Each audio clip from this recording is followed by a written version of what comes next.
mä en päässyt oikein testaamaan, mutta kyllä mä sanoin äkkiseltä, että on tosi hyvä. Eikö makia lähtee hiihtämään? Oh.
Piti aika lähelle hiippailla, kun oli sen verran puusta, niin 131 metriä näyttää tuo metto.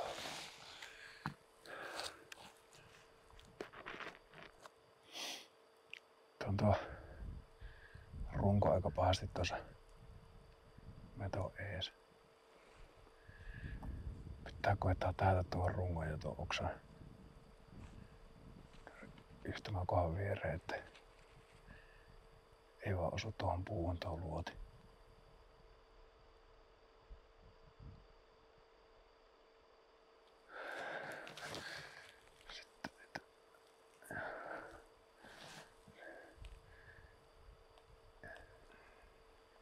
Ei sillä ole kiire mihinkään, mutta ei maltaisi odottaa, että vaihtaa paikkaa, jos se tuosta lähtee lentoon. Niin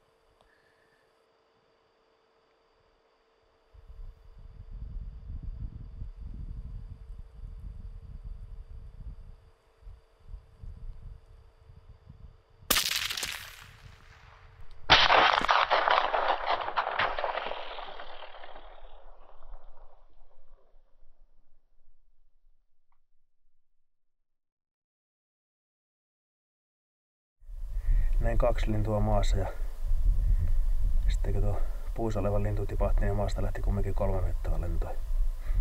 Kiintiö on yksi lintu per latvalintukausi, niin nämä muut saa jäädä tänne sitten ottelee ensi vuotta. Ja vielä löytyi yksi, eli 5 siinä oli. Ei ne kauas lähde. Tämän takia, että se hommassa on hyvä pitää maltti. Kovalla pakkasella, kun löytää hyvän suon, niin siitä on liian helppo ampua koko kanta pois.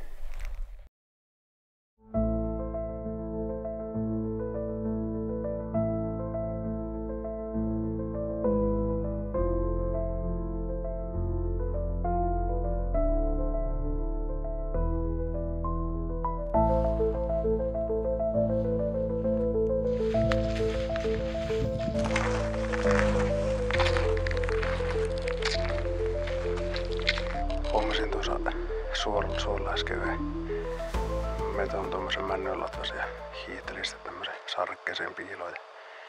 Nyt lähdin lähestymään sitä vähän tuosta metäsuojasta. Vielä se vielä männyn latvassa istuu.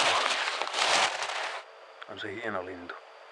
150 metriä matkaa, mutta kun kiintiö on täynnä, niin mukava katsella tästä linssin läpi.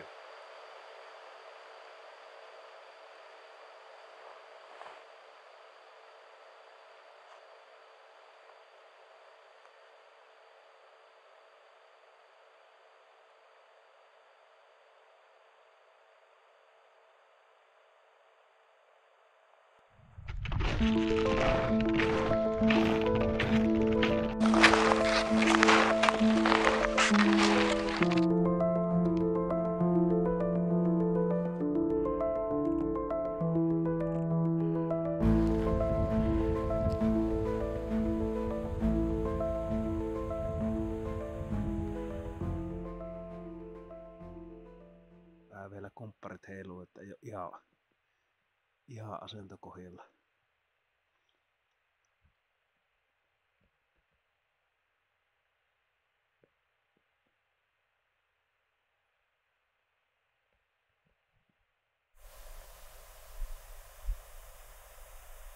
Alkaa jännittää. Ja sieltähän se tippuu. Se oli Jupe eka latvametto. Ai että.